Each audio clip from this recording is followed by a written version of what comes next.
Welcome to Abi's food book. இன்றைக்கி கூறு மாங்காய் ஊறுகாய் எப்படி செய்கிறதுன்னு தான் பார்க்க போகிறோம்.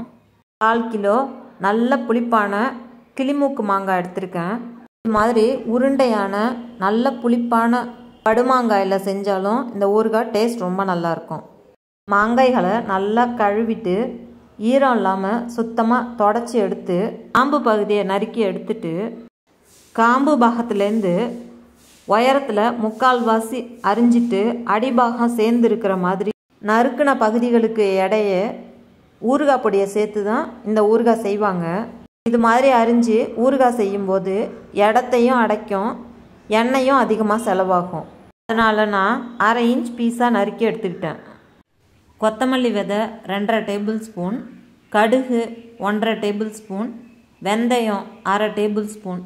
இது மூணையும் நல்ல வெயிலில் 2 நாள் காய வச்சுட்டு மிக்சியில் சேர்த்து எந்த அளவுக்கு முடியுமோ அந்த அளவுக்கு நைஸாக அரைச்சி எடுத்து அது கூட 1 டீஸ்பூன் மஞ்சப்பொடி, 1/4 டீஸ்பூன் பெருங்காயப்பொடி, 4 டேபிள் ஸ்பூன் கல் உப்பு, 4 டேபிள் ஸ்பூன் தனி மிளகாத்தூள் சேர்த்து நல்லா அரைச்சிட்டு ஒரு அகலமான பாத்திரத்தில் நறுக்கி வச்ச மாங்காய் துண்டுகளை கொஞ்சமாக சேர்த்து மேலே இந்த பொடியை கொஞ்சமாக தூவிட்டு திருப்பி மாங்காய் துண்டுகளை சேர்த்து திருப்பியும் பொடியை தூவிக்கோங்க.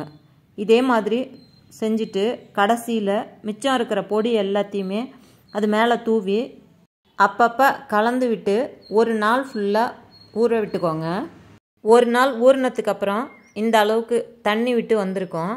உப்பு காரம் இதெல்லாம் செக் பண்ணிக்கிட்டு தேவைன்னா சேர்த்துக்கோங்க.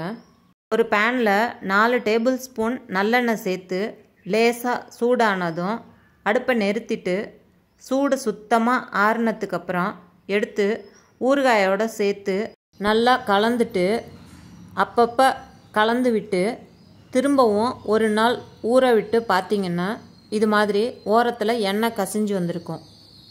இந்த ஸ்டேஜில் ஊறுகாயை பீங்கான் அல்லது கண்ணாடி பாத்திரத்தில் எடுத்து வச்சு டெய்லி காலையிலையும் சாயங்காலமும் நல்லா கலந்து விட்டுட்டு 10 நாளைக்கு கலந்து விட்டதுக்கப்புறம் மாங்காயில் உப்பு காரம் இதெல்லாம் சேர்ந்து மாங்காய் நல்லா சாஃப்டாகி சாப்பிட்றதுக்கு ரெடி ஆகிடும்.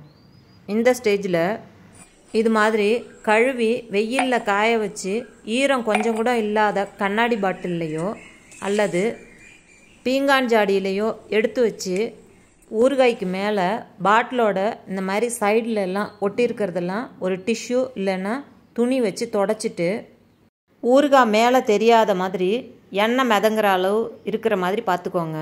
அப்போ தான் ஊறுகாய் ரொம்ப நாளைக்கு கெட்டு போகாமல் இருக்கும். இந்த ஊறுகாயை எடுக்கும்போது மட்டும் க்ளீன் ஸ்பூனை பயன்படுத்தி எடுத்துக்கிட்டு இதே மாதிரியே ஓரத்துலலாம் நல்லா க்ளீனாக தொடச்சி வச்சுட்டு எண்ணெய் மேலே இருக்கிற மாதிரி பயன்படுத்தினீங்கன்னா 6 மாதம் வரைக்கும் கெட்டு போகாது. ஃப்ரிட்ஜில் வைக்க வேண்டாம், வெளியிலே வச்சு பயன்படுத்தலாம்.